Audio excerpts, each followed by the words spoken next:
శుక్లాంబరధరం విష్ణుం శశివర్ణం చతుర్భుజం ప్రసన్నవదనం ధ్యాయేత్ సర్వవిఘ్నోపశాంతయే. ప్రాయశ్చిత్తాలు కృచ్ఛ పరాక చాంద్రాయణాది వ్రతాల స్వరూపాలు. విహితస్యాననుష్ఠానాన్నిందితస్య చ సేవనాత్ అనిగ్రహచ్ఛేంద్రియానాం నరహ పతనం మృచ్చతి. చేయవలసిన పనులు చేయకపోవడం, చేయకూడని పనులు చేసేయడం, ఇంద్రియ నిగ్రహాన్ని కోల్పోవడం, ఈ మూడింటిలో ప్రతిదీ మానవుని అధోగతి పాలు చేసే శక్తిని కలిగి ఉంటుంది. కాబట్టి ఆత్మశుద్ధికై ప్రతి ఒక్కరూ తాను తెలుసో తెలియకో చేసిన దుష్కర్మకు ప్రాయశ్చిత్తం చేసుకోవలసిందే. అలా చేసుకున్న వారి అంతరాత్మ ప్రసన్నమవుతుంది. లోకం వారిని ప్రసన్న దృక్కులతో చూడడం జరుగుతుంది. ప్రాయశ్చిత్తం వల్ల పాపాలు నశిస్తాయి. పశ్చాత్తాపం నరకాన్ని దూరం చేస్తుంది.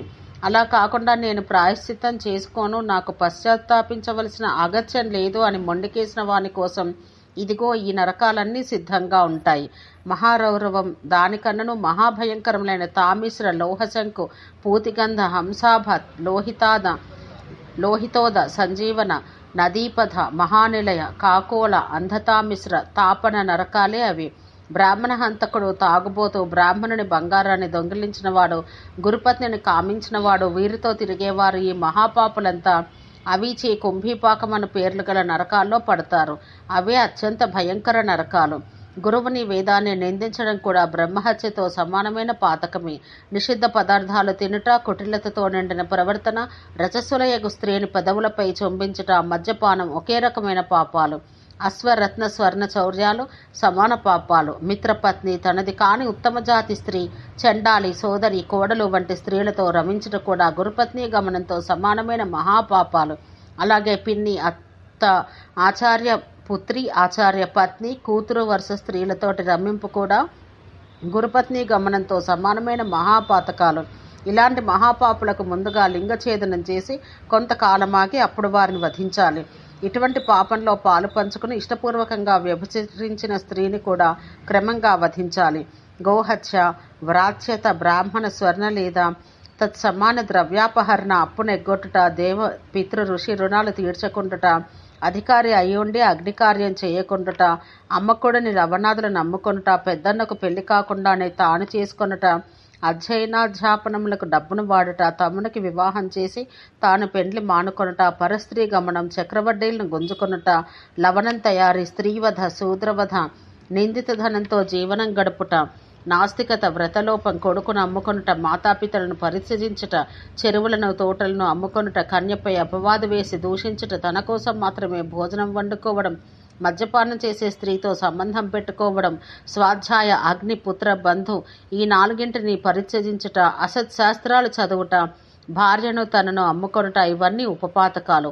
మునులారా, ఇక వీటికి ప్రాయశ్చిత్తాలు వినండి. తెలియక బ్రహ్మహత్య చేసిన వాడు ఒక కపాలాన్ని చేత పట్టుకుని మరొక కపాలాన్ని కర్రకి గుచ్చి ధ్వజం వలె మోస్తూ భిక్షాటన చేస్తూ యమనియమాలు పాటిస్తూ 12 ఏళ్ల పాటు తిరుగుతూనే ఉండాలి. తెలిసి చేసినవాడు లోమభ్య స్వాహ ఇత్యాది మంత్రాలతో తన శరీరాంగాలకు ప్రతీకలుగా విభిన్న శాస్త్రవిహిత ద్రవ్యాలు అగ్నికి ఆహుతి చేసి చివరగా తన శరీరాన్ని కూడా నిర్దిష్ట విధానం ద్వారా అగ్నికి ఆహుతి చెయ్యాలి. బ్రాహ్మణుని రక్షించడం కోసం తన ప్రాణాన్ని అర్పించినా కూడా బ్రహ్మహత్యా పాతకం నుండి విముక్తి కలుగుతుంది. ఇవే కాకుండా ప్రాణత్యాగం అక్కర్లేని ప్రాయశ్చిత్తాలున్నాయి. అవి ఇంచుమించు ప్రాణం పోయడం అంత కష్టం. అత్యధికంగా కష్టపెడుతున్న దుస్సహమైన బహుకాల వ్యాపితమైన రోగంతో కానీ, అంతకన్నా ప్రాణములు ఆర్పివేసేటంత భయం వల్ల కానీ, చెప్పలేనంత బాధపడుతున్న బ్రాహ్మణుని కానీ గోవును కానీ చేరదీసి ఆదరించి సేవ చేసి సంరక్షణ చూసి సంపూర్ణ ఆరోగ్యవంతులను గావిస్తే కూడా బ్రహ్మహత్యా పాతకం పోతుంది. బ్రాహ్మణుల కడుపున పుట్టాడన్న మాటే కానీ ఏ గుణము వీడు బ్రాహ్మణుడు అని చెప్పడానికి వీలు లేకుండా ఉన్నవాని పొరపాటును చంపినా కూడా అది బ్రహ్మహత్యే అవుతుంది. దానికి ప్రాయశ్చిత్తం అడవిలోకి పోయి మంత్రాలతో ఐతరేయ బ్రాహ్మణాది అంగాలతో సహా వేదాన్ని పూర్తిగా 3 మార్లు పారాయణ చెయ్యాలి. లేదా వేద విద్యకై తన జీవితాన్ని ధారపోస్తూ తన ధనాన్ని అంత యోగ్య పాత్రలకు సమర్పించి వెయ్యాలి. సోమయాగం చేసినా లేదా చేస్తున్న క్షత్రియుని కాని వైశ్యుని కాని చంపిన బ్రహ్మహత్యకు విధించబడ్డ ప్రాయశ్చిత్తాన్నే చేసుకోవాలి. ప్రాయశ్చిత్త కర్మలో మరొక విశేషం ఏమనగా హత్యా ప్రయత్నం చేయడమే తప్పు. అవతలి వ్యక్తి మరణించినా ఏదో చావు తప్పి కన్నులొట్టపోయి బతికి బయటపడిన హత్యకి చెప్పబడిన ప్రాయశ్చిత్త కర్మ చేసుకోక తప్పదు. అంటే అవతలవాడు చావకపోయినా హత్యా ప్రయత్నం చేసిన వానికి హత్యా పాపమే అంటుకుంటుంది. మదిరాపానానికి ప్రాయశ్చిత్తం అగ్నివలే వేడెక్కి పొగలు గ్రక్కుతున్న మద్యాన్ని కానీ, సలసలా మరుగుతున్న గోమూత్ర గోదుగ్ధ గోఘృతాల్లో ఒకదాన్ని కానీ ఆగకుండా భగవన్నామ స్మరణ చేస్తూ త్రాగుట.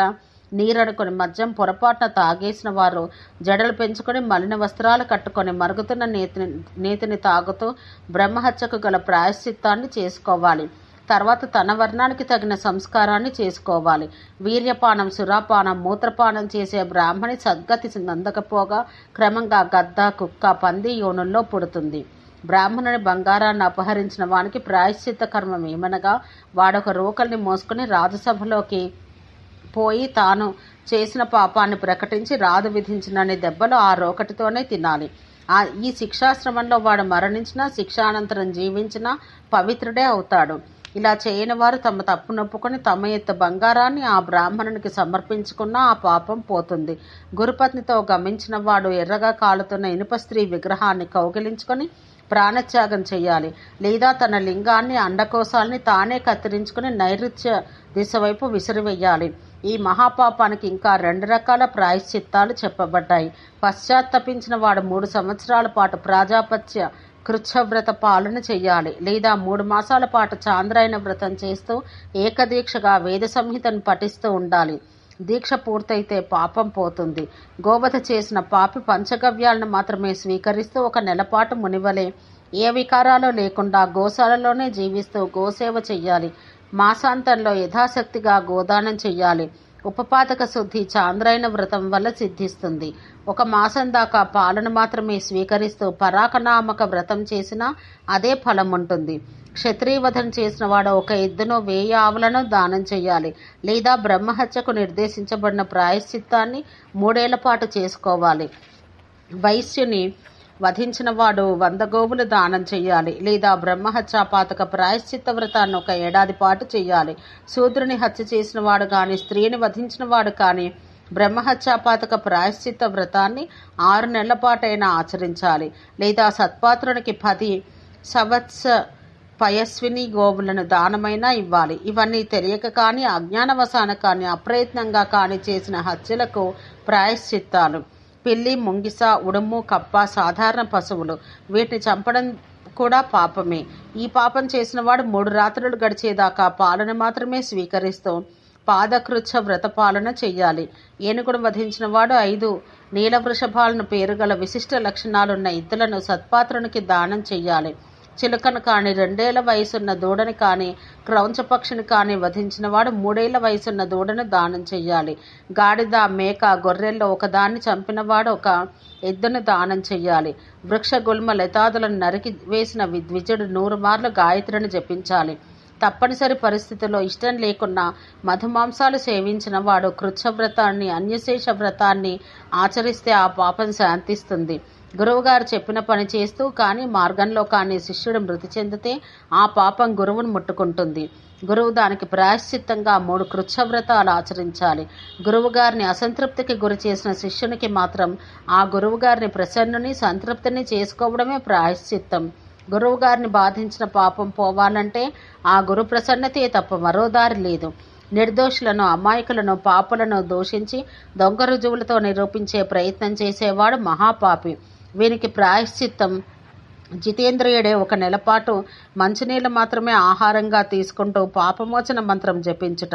అసత్ప్రతిగృహం అనగా అపసవ్య దానం పుచ్చుకొనుట కూడా పాపమే. దీనికి 1 మాసపర్యంతం బ్రహ్మచర్యాన్ని పాటిస్తూ పయోవ్రతం అనగా పాలనే ఆహారంగా తీసుకునే వ్రతం చేస్తూ పశువుల శాలలో నివాసముంటూ సదా గాయత్రి మంత్రాన్ని జపిస్తూ గడపడం ప్రాయశ్చిత్తంగా చెప్పబడింది.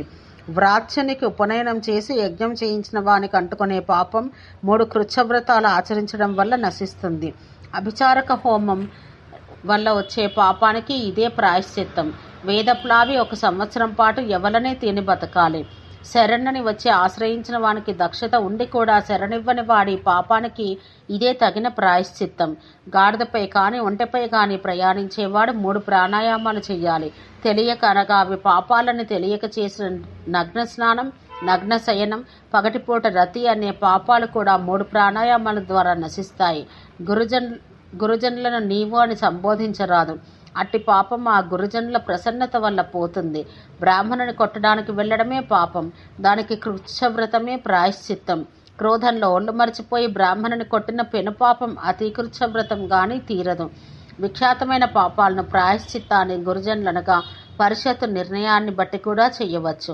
విఖ్యాతం కాని పాపాలకు గుప్త రూపంలోనే ప్రాయశ్చిత్త నిర్ణయం చేయబడాలి. దీని భావం ఏమంటే, ఒక వ్యక్తి బ్రహ్మహత్య చేసినట్లు అతనికే తర్వాత తెలిసిందనుకుందాం, ఊర్లో ఇంకెవరికీ తెలియదనుకుందాం.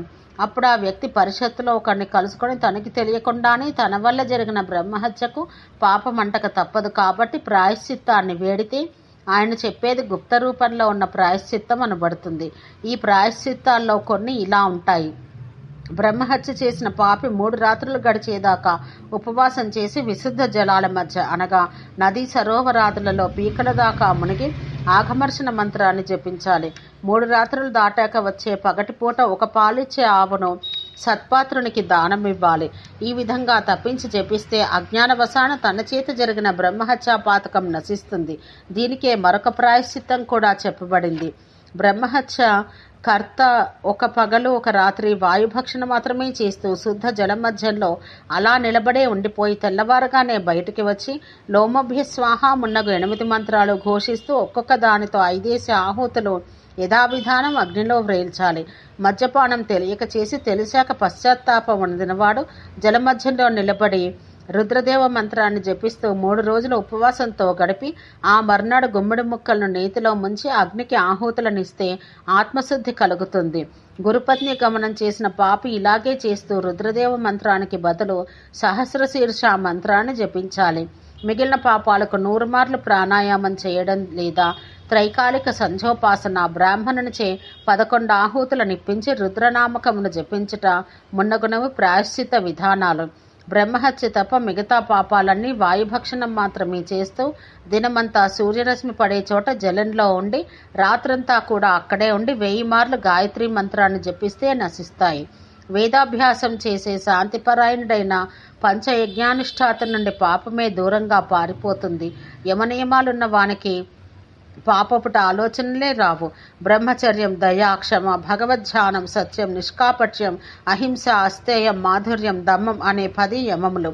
స్నానం, మౌనం, ఉపవాసం, యజ్ఞం, స్వాధ్యాయం, ఇంద్రియ నిగ్రహం, తపస్సు, అక్రోధం, గురుభక్తి, పవిత్రత ఈ 10 నియమాలు.